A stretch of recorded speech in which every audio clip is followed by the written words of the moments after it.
Starosta Cyril Botek narodil se 3. července roku 1863 v rodině Jana Botka, zemědělce v Nové Vsi, číslo popisné 30. V mužských letech se oženil s Marianou Těšinovou z Nové Vsi, číslo popisné 13, kde spolu hospodařili.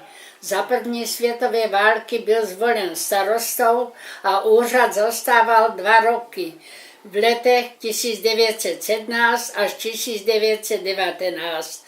Po životě plném práce a zodpovědnosti zemřel Cyril Botek v požehnaném věku 88 let.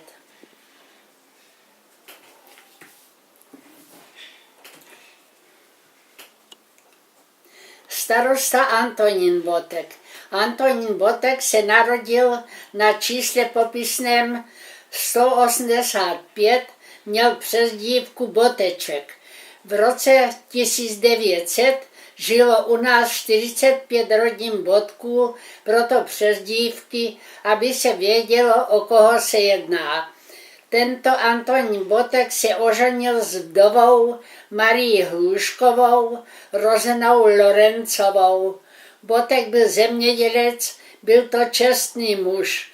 V roce 1919 byl zvolen starostou. Zastával tento úřad 4 roky. Zemřel ve stáří 90 let.